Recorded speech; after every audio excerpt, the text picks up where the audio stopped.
em gratidão pela vida do pastor Rui Lima, 4 de julho de 1961 a 28 de abril de 2021. A quem honra, honra. Rui Barbosa Caetano Lima nasceu em 4 de julho de 1961 em Porto Alegre, filho único de Paulino Rodrigues Lima e Senira da Silva Lima. Rui nasceu com comunicação interventricular congênita. Teve muitas doenças e precisou de muitos cuidados na infância devido a esta cardiopatia. Quando criança, sonhava em ser engenheiro, desmontava e remontava tudo o que podia. Rui foi batizado aos 11 anos de idade pelo pastor Antônio Duarte, na Igreja Batista Betel de Porto Alegre, onde congregava a família. Em 1981, foi para São Paulo cursar teologia na Faculdade Teológica Batista, onde conheceu a colega que viria a se tornar sua esposa e companheira de toda a vida, Neide. Em seguida, porém, desenvolveu câncer, linfoma de Hodgkin, tendo que interromper seus estudos para fazer quimioterapia e radioterapia. Pela graça de Deus, foi curado e retornou à faculdade para continuar seus estudos. A amizade com Neide transformou-se em namoro em 12 de junho de 1985 e em 10 de janeiro de 1987 uniram-se em matrimônio.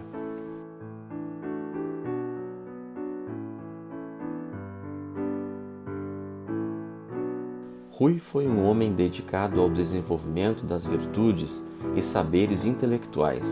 Sua grande paixão foi estudar e ensinar a palavra de Deus. Em julho de 1986, concluiu a primeira graduação, obtendo o grau de bacharel em teologia pela Faculdade Teológica Batista de São Paulo. Desde então, nunca parou de estudar e se aperfeiçoar. Bacharel em administração pela Faculdade São Judas Tadeu, pós-graduado em gestão, estratégia, inovação e conhecimento pela ESAB, pós-graduado em docência do ensino superior, pós-graduado em aconselhamento pastoral, em andamento, pós-graduação em hermenêutica pela FABAPAR, Faculdade Batista do Paraná.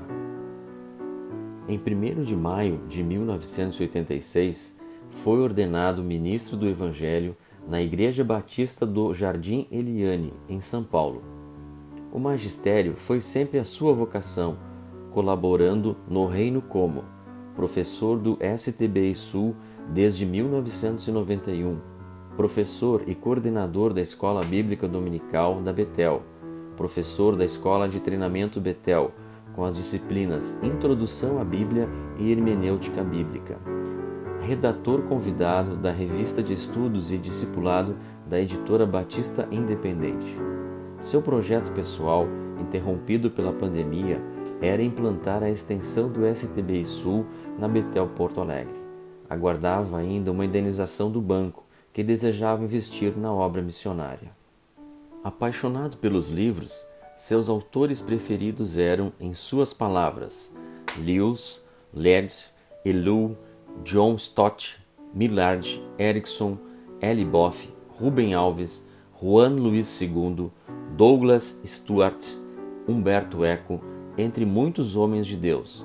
Sim, talvez Lewis e Ellul encabeçando a lista, mas não só. Gostava de filmes de ficção futuristas que o remetiam aos acontecimentos bíblicos e às realidades humanas futuras.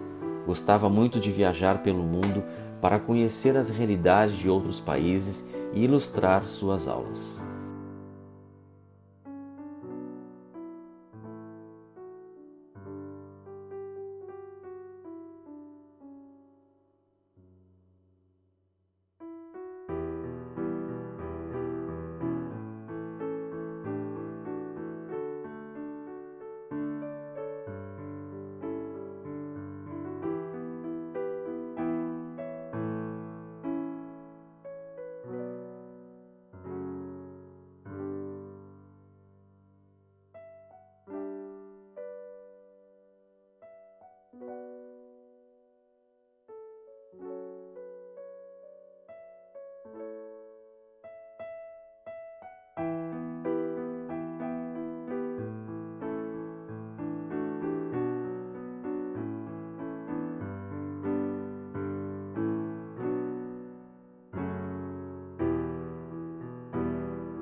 Neste mais de um ano de pandemia, com o EBD da Betel Porto Alegre totalmente online, Pastor Rui esteve presente em praticamente todos os domingos.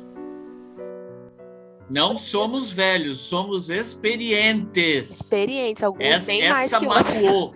Pode dizer para eles que essa magoou. Essa foi das crianças falam a verdade, o que eu vou te dizer? Interessa, magoar, não interessa. Mas o mais velhinho dele sou eu, não há que negar. E o senhor também, né, pastor? Ô, Rui, Que é, Marconi? nós somos os jovens que deram certo. Olha, essa é a melhor. Amém, Marconi. Olha, Marconi, isso Deixa eu tirar a foto, sorriso paradinhos aí, vamos tirar a foto.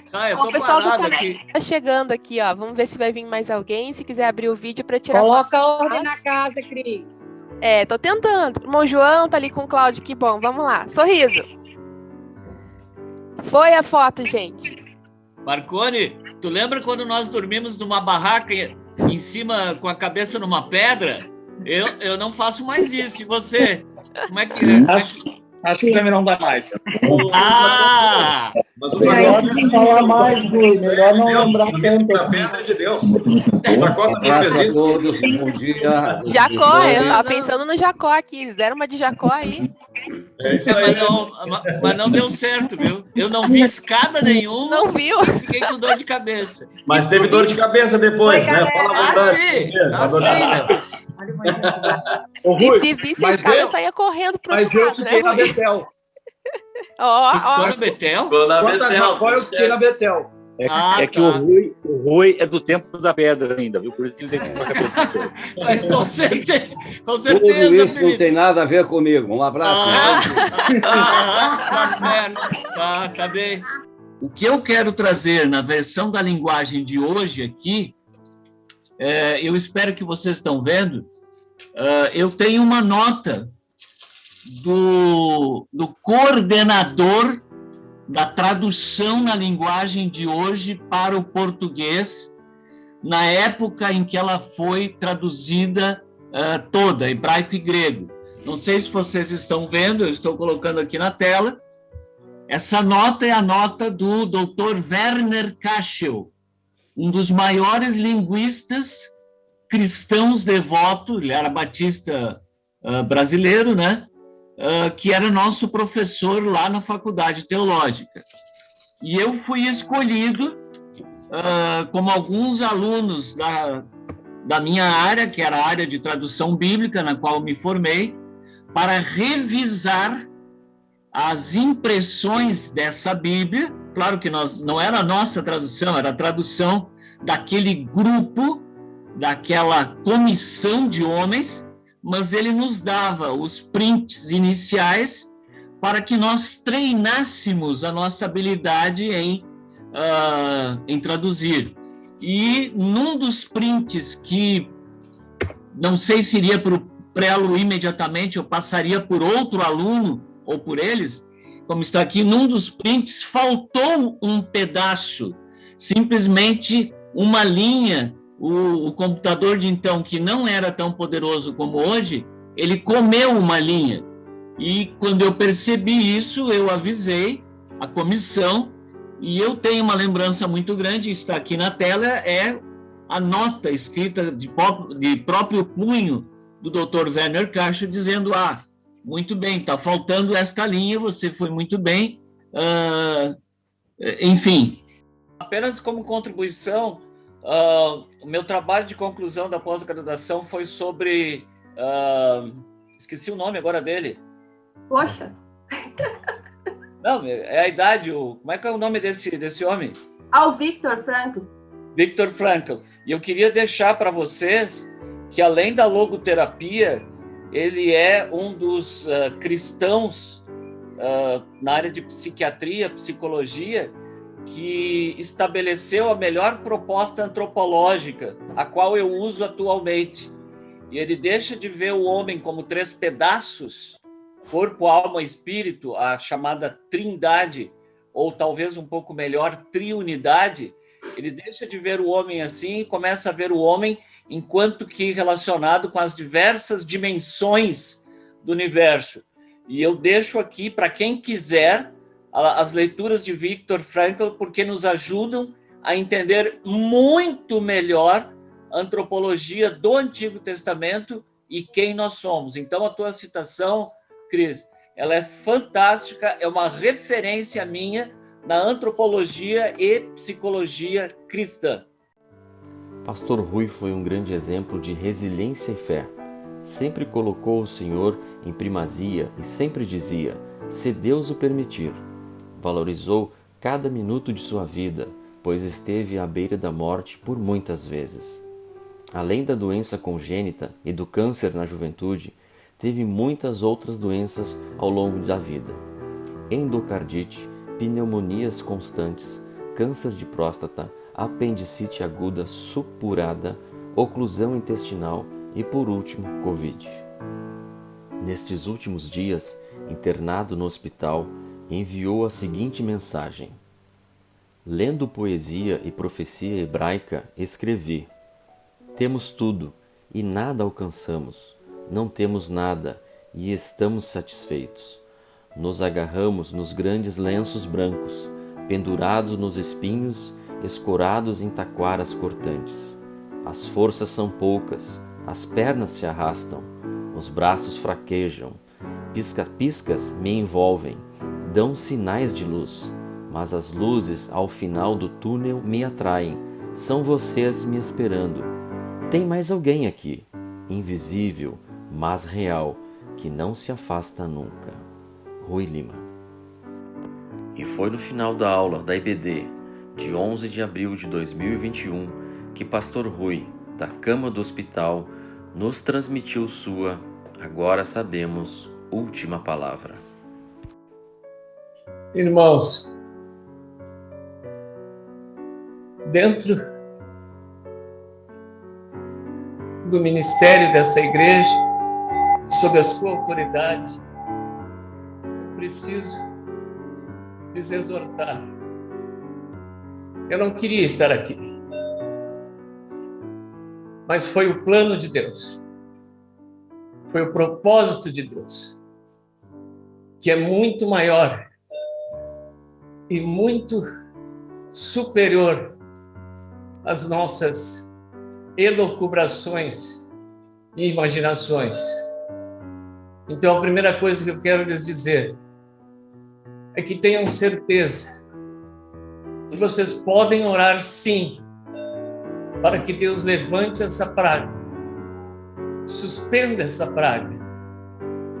Vocês podem orar sim, pela cura, e devem fazê-lo, mas devem saber que essa praga está totalmente no controle de Deus e que Ele tem os seus propósitos, especialmente em fazer os homens se voltarem para Ele.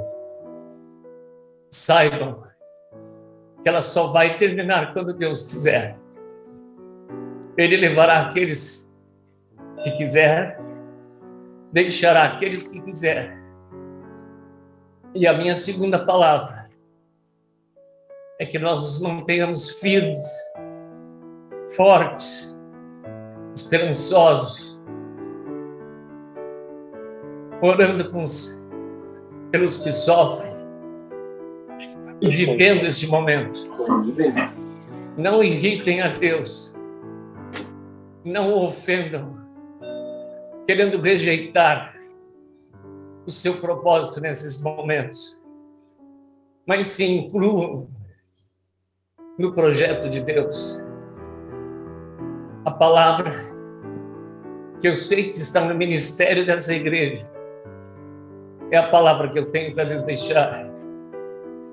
Agarrem-se à palavra e à oração para que possamos passar estes dias maus, mas totalmente dentro da vontade de Deus. Que Deus abençoe vocês.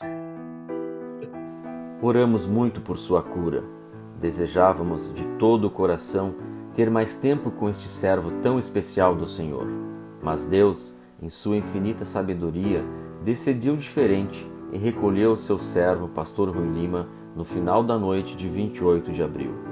Hoje, choramos de saudade, mas sabemos que nossa separação não é definitiva. Logo ali adiante estaremos todos juntos novamente, para sempre, completos, inteiros. Não mais morte, nem tristeza, nem choro, nem dor. Louvamos a Deus, cheios de gratidão pela vida deste abençoado servo do Senhor. Que seu exemplo de alegria, fé e vida continue a nos inspirar no serviço do Senhor. O Senhor o deu, o Senhor o tomou. Bendito seja o nome do Senhor. Jó 1:21. Hoje queremos terminar com esta palavra de esperança. Eu sei que tu me ouves. Eu sei que tu me ouves. Eu sei que tu me ouves. O Salmo 116, 1 e 2 diz assim: Eu amo o Senhor, porque Ele me ouve quando eu lhe faço a minha súplica. Ele inclina os seus ouvidos para mim e eu o invocarei toda a minha vida. Apesar da aflição, apesar das nossas dúvidas, apesar dos nossos problemas, apesar da nossa imaginação e do peso do nosso pecado, Deus nos ouve. E este salmista, um homem que conhecia muito bem a Deus, pelo menos eu sei que ele conhecia melhor do que eu, não vou falar dos outros, mas melhor do que eu ele conhecia. E conhecia também o seu pecado. Bom, esse só eu conheço. Ele pôde dizer o quê? Senhor, tu me ouviste, tu me ouves quando eu te faço a minha súplica. Ele tinha certeza, pela fé, que Deus ouvia. E agora, em nós, no nosso tempo, Hebreus 1, versículos 1 e 2. Há muito tempo Deus falou muitas vezes e de várias maneiras aos nossos antepassados por meio dos profetas. Mas nestes últimos dias falou-nos por meio do Filho, a quem constituiu o herdeiro de todas as coisas e por meio de quem fez o universo. Eu sei que tu me ouves. Uma das maneiras que eu aprendi que Deus fala e nós não gostamos, e eu não gosto, não tenho nenhum interesse em continuar nisso, Deus nos fala através da dor e do sofrimento. Eu gostaria que Deus, que pudesse ouvir melhor a voz de Deus, sem precisar passar por isso agora, mas que Ele fala através do sofrimento, fala. Nós podemos saber que Deus nos ouve a nossa súplica de pecadores, porque Ele ouviu a Jesus e porque Ele mandou Jesus ser o sacrifício pascal em nosso lugar. Para crer em Jesus Cristo, é necessário que nós creiamos que Deus nos ouve. E também, nós podemos acreditar que Deus nos ouve, porque Ele ouviu Jesus Cristo. Pai, se possível, se houver uma outra maneira que possa livrar este povo da sua surdez, passa de mim este cálice. Mas não havia. Só a morte de um inocente poderia realmente satisfazer aquela maldição, aquela sentença lá dos nossos antepassados há milhares e milhares de anos atrás. Eles não morreram na hora, mas morreram depois e morremos sempre. Eu fiquei pensando, se eu pudesse viver como os antigos antepassados, 600, 700 anos, às vezes eu vejo, Deus me falou naquela ocasião. Se Ele tivesse me respondido desse jeito, não teria dado tão certo. Mas Ele me respondeu de um outro jeito, Ele demorou para me responder, eu não vi nada. Mas que bom que Ele fez deste jeito, que bom que Ele me respondeu assim. Porque agora as coisas estão bem encaixadas assim. Eu sei que Deus sempre me ouve.